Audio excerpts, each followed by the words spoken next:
A so-called witch lures a man into the desert, then slaughters him with a ceremonial dagger.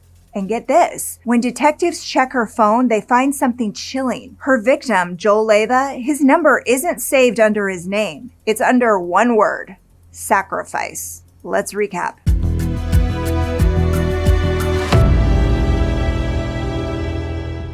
The Copper Trailhead is a popular walk. It takes you a little over a mile up into the Sandia foothills overlooking Albuquerque, New Mexico. If you check any guidebook, it'll tell you that if you're, say, looking for a place to commit a murder, this is not it. I mean, it won't use those words exactly, but it will say to expect plenty of people and dogs, so don't go out there looking to get away from everything and everyone. So when a few hikers taking in the view on a Monday afternoon in March of 2010 spot a half-naked woman hiding behind a boulder trying not to make eye contact, they're just like, I don't know what to think about this. So after a few minutes, when it's clear that they're not going away, she comes out from behind the rock. She's wearing only underwear and socks, and she says that she's been raped. Can she use someone's phone?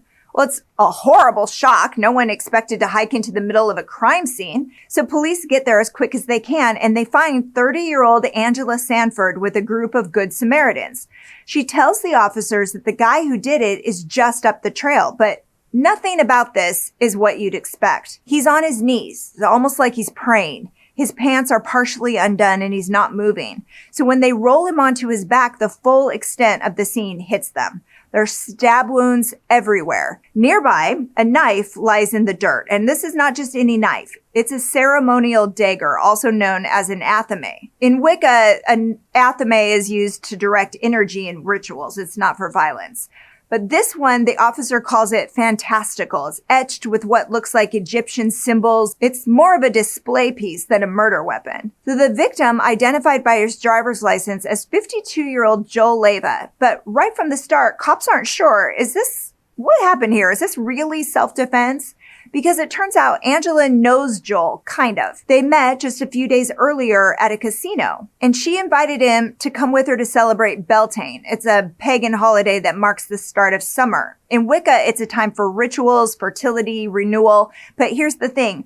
Beltane isn't on March 22nd, the day that she says they went on this so-called ceremonial hike. It's actually on May 1st. I mean, have you ever heard of May Day? Yes. The maypoles, the dancing. Yeah, that's basically Beltane. But Joel wouldn't have known that. His new friend, Angela, the supposed true believer, didn't even have the date right. And here's what else doesn't add up. Joel isn't some psycho lurking in the dark. He's a married father of 3. He's the kind of guy everyone loves. He's friendly. He's dependable.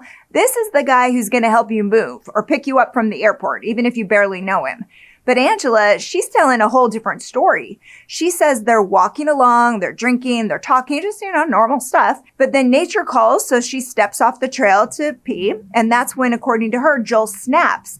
She claims he rips the ceremonial rope from her waist, he grabs her dagger, and he tries to tie her hands behind her back. So terrified, she does the only thing she can think of to survive. She plays along. She says she makes him think she's into it, convinces him to let her undress, and then sweet talks him into lying down. And that's when she sees her moment. She grabs the dagger out of his hands, the same one that police later find near his body, and she stabs him, maybe 4 times, she says. And then she bolts, running for her life. Except Joel was stabbed 13 times. That's what you call overkill, not panic. And there's no sign of sexual violence on her. There's no scratches, no bruises, no scrapes, no nothing.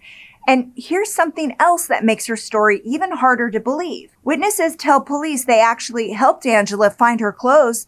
And get this, they're neatly folded in a pile. So what kind of panicked rape victim takes the time to carefully fold her clothes? So when cops take a closer look at Angela, it's clear that if anyone here has a dark side, it's not Joel, it's her.